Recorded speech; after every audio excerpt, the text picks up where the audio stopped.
There's a verse in Surah Al-Hadid.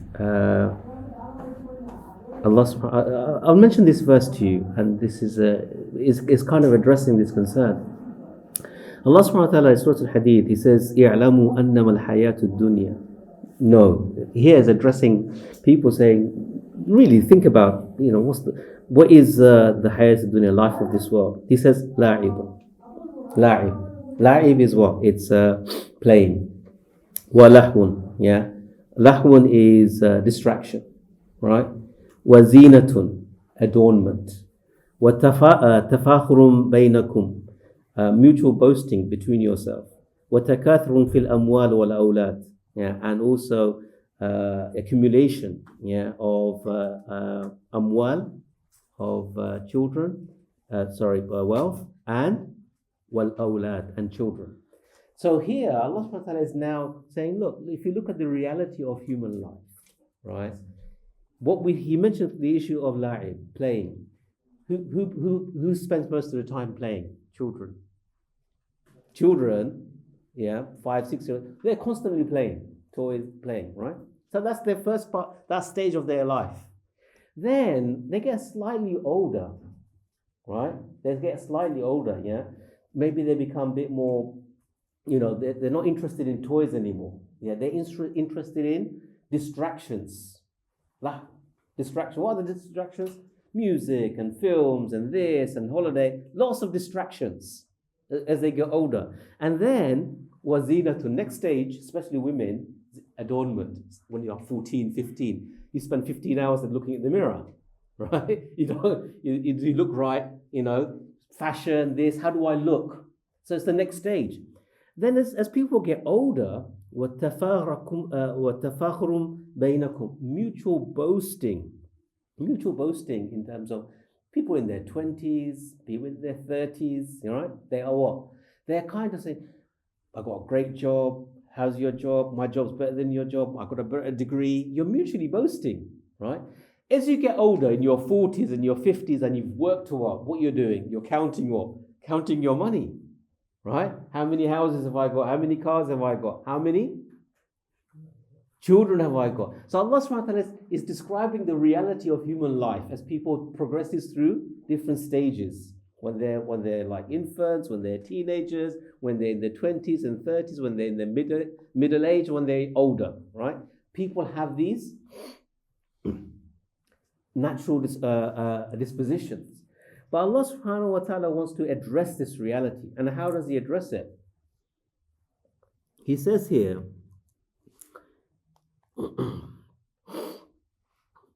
كمثل غيث أعجاب الكفار نباته ثم يهيج فتراه مصفرا ثم يكون حطاما. Because this reality is like, Allah's going to give us a parable. He's going to give us a comparison, right? What's it like? He says it's like the rain which أعجاب الكفار, which nabatahu, which the rain that actually falls upon on the vegetation, and the farmer, here the word kuffar, the farmer becomes amazed. He's become amazed, right? Why has he become amazed? Because thumma yahiju fatarahu musfarran, because it's become what? It's become lush, becomes beautiful, it's growing, yeah? And then fatarahu musfarran, musfarran thumma yakunu hutama, and then it becomes yellow, right? And then it becomes dry completely. So here Allah subhanahu wa ta'ala is talking about the reality of what? Of human life. That initially, that the little kid, he's really excited by the toy. He plays with it 2 days, 3 days.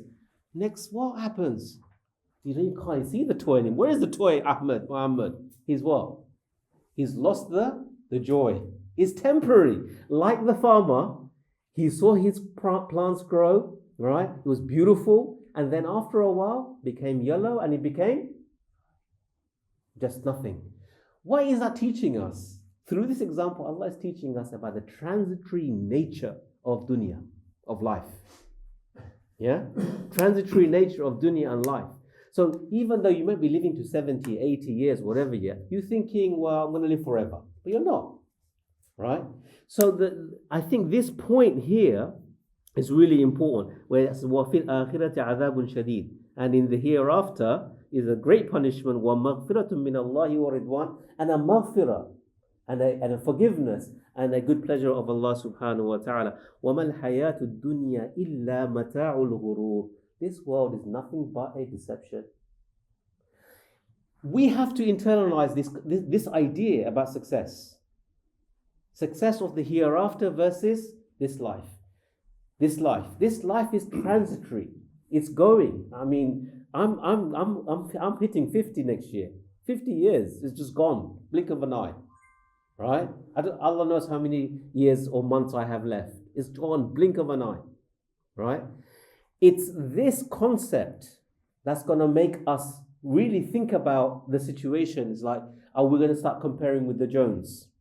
Yeah, the Ahmeds, the Mahmoods, right? If you're living here, yeah, he's ghgot 2 cars, he's got 3 cars, he's got 5 houses, he's got a big bank account for his kids and this and that, right? All of this is what is mata'ul ghurur. Is pure deception, pure deception.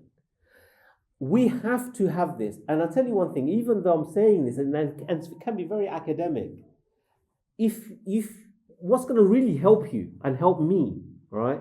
It's not just me reading the Quran by myself, yeah, and just it's going to help me. Is to be in an atmosphere. Is to be in an atmosphere. Is to be in an atmosphere where we are reminding each other of the priorities. We are reminding of each other what is important. Yeah, we are reminding each other of what is required. And that is really important for us to keep the focus on the real prize. The real prize is the hereafter, is the akhirah. Yeah. And if you are by yourself and not with brothers and with the community, reminding each other of our responsibility, yeah, then then we are going to fall into this trap. Surah Al-Asr. You always think about Surah Al-Asr. The Surah Al-Asr is a template to success. Right? If you want a surah in the Quran for success, right? Which surah is it?